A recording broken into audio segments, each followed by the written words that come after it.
Hello, dear friends and students. Welcome back to our class English by Rajura sir.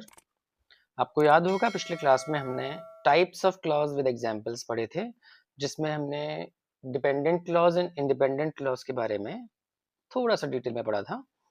साथ ही साथ noun clause और adjective clause को भी हमने देखा था बहुत ब्रीफ में। आज हम बात करते हैं नाउन क्लॉज की। What is a noun clause? आपको याद होगा क्लॉज का मतलब होता है वो पार्ट ऑफ सेंटेंस या ऐसा ग्रुप ऑफ वर्ड जो अपने आप में कंप्लीट मीनिंग नहीं रखता, बल्कि डिपेंड करता है अपनी मीनिंग को क्लियर कराने के लिए किसी दूसरे सेंटेंस के पार्ट के ऊपर। That is called dependent clause, और इसको सबऑर्डिनेट क्लॉज भी कहा जाता है। ये हमारे पास तीन प्रकार के होते हैं: noun clause, adjective clause and adverb clause.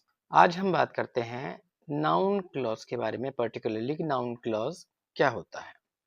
ठीक है, तो नाउन क्लॉज नाम से मालूम चल रहा है clause that functions as a noun in a sentence.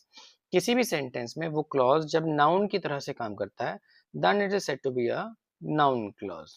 और डिपेंडेंट क्लॉज ये नाउन की तरह काम कर रहा है। अब ये सब्जेक्ट को भी डिफाइन कर सकता है, एक डायरेक्ट ऑब्जेक्ट की तरह यूज हो सकता है, कोई इनडायरेक्ट ऑब्जेक्ट की तरह यूज हो सकता है।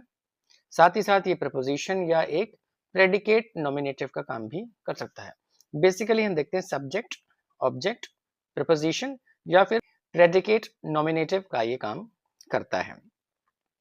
फॉर एग्जाम्पल देखते हैं हम, what she said, what she decided. For example ये वाला एग्जाम्पल हम देखते हैं, what she decided surprised everyone. Subject हमारे पास में क्या है? शी नहीं है। वॉट शी डिसाइडेड, उसने जो निर्णय लिया उसने सबको सरप्राइज कर दिया। यहाँ पर ये व्हाट शी सेड एक क्लॉज है जो नाउन का काम कर रहा है। सरप्राइज किस चीज से लोग हुए? What she said. जब ये डायरेक्ट ऑब्जेक्ट की तरह यूज होगा, we believe that they will win. किस चीज का विश्वास है हमको? ऑब्जेक्ट क्या है हमारे सेंटेंस में? दैट दे विल विन, वो लोग जीत जाएंगे। ये हमारे पास में एक ऑब्जेक्ट है। साथ ही साथ ये प्रपोजिशन की तरह भी काम कर सकते हैं। Focus on whatever is important to you. आप उस चीज पे ध्यान दीजिए जो आपके लिए जरूरी है, जो इम्पोर्टेंट है। किस चीज पे फोकस करना है? जो इम्पोर्टेंट है। बता रहा है सब्जेक्ट और ऑब्जेक्ट के बीच में क्या रिलेशन है। It is acting as a preposition. Last इसका फॉर्म होता है प्रेडिकेट नॉमिनेटिव। अब प्रेडिकेट नॉमिनेटिव जो है हमेशा एक लिंकिंग वर्ब को फॉलो करता है, और वो सब्जेक्ट के बारे में बताता है कि सब्जेक्ट हमारा क्या है। सब्जेक्ट क्या कर रहा है नहीं बताता, सब्जेक्ट क्या है, व्हाट सब्जेक्ट इज, क्वालिटी नहीं बता रहा उसकी, सब्जेक्ट एक्चुअली में है क्या। एग्जाम्पल क्या है हमारे पास में? The question is whether we should go. Question क्या है? हमको जाना चाहिए या नहीं। ये डायरेक्टली बता रहा है क्वेश्चन के बारे में कि हमको ये काम, ये जो क्वेश्चन है वो क्या है।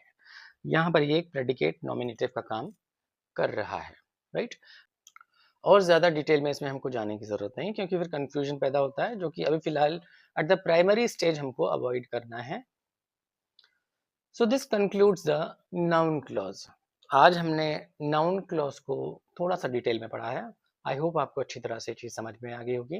एंड कोई प्रॉब्लम हो देन प्लीज़ कमेंट में सेक्शन में लिख करके आप पूछ सकते हैं। कोई प्रॉब्लम इसमें आती है, जो चीज़ समझ में ना आई हो, उसके लिए हम दोबारा एक नया वीडियो बना के आपके लिए लेकर के आएंगे। तब तक के लिए take care and goodbye. Have good fun in studies, and please do like and subscribe the channel if you like the content. Thank you very much.